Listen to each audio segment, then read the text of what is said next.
రాజశేఖర రెడ్డి గారు ఒక్కసారిగా సెప్టెంబర్ 22వ తేదీన రచ్చబండకి వెళ్తూ హెలికాప్టర్ మిస్ అయింది అనే వార్త విన్నప్పుడు ఎలా ఫెయిల్ అయ్యారు? ఏం జరిగింది? ఇక్కడ ఒక వాస్తవం ఈరోజున తెలపాల్సిన అవసరం చెప్పండి సార్. రాజశేఖర రెడ్డి గారు నాకు ఫోన్ చేసి, నేను చిత్తూరుకు వస్తున్నా,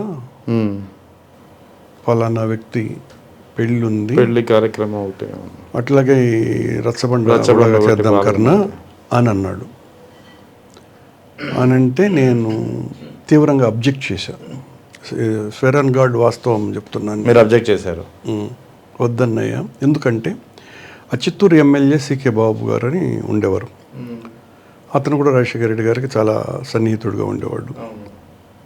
అంతకుముందే ఒక 15 రోజుల ముందు నేను సికే బాబు ఇద్దరము పోయి రాజశేఖర రెడ్డి గారిని కలిసినాం. నన్ను తీసుకొని పోయాడు సికే బాబు చాలా బాధపడుతూ.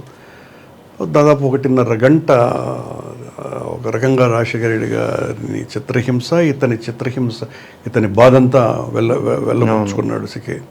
నేను ఎట్లో మధ్యలో చాలా సముదాయించి, అది కాదులే బాబు, ఇది కాదులే అని ఎట్లో మొత్తానికి అతన్ని ఒప్పించి బయటికి తీసుకొని వచ్చిన. రైట్. సరిగ్గా 10-15 రోజుల్లోనే ఈయన ఫోన్ చేసినాడు నాకు, ఇలా వస్తున్నానంటే, ఏందన్నయ్య మొన్ననే కదా ఇది జరిగింది, ఇప్పుడు పోయి మీరు మళ్ళీ వస్తానంటే ఎట్లా అని అంటే, అందుకే కదా నీకు ఫోన్ చేసింది, పోయి కన్విన్స్ చెయ్యి అని అన్నాడు. సీకెన్ కన్విన్స్ చెయ్యి అని.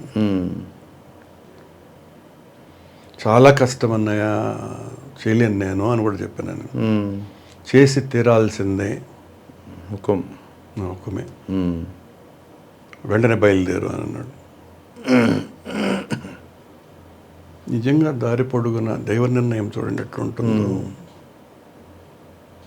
దేవుడా అంటే ఈ సీకే ఆడ వెళ్ళిపోతాడు అనే కోపం, బాధతోటి నేను ఇతను అంగీకరించకూడదు అని మొక్కుకుంటూ వెళ్ళాను నేను భగవంతుడిని.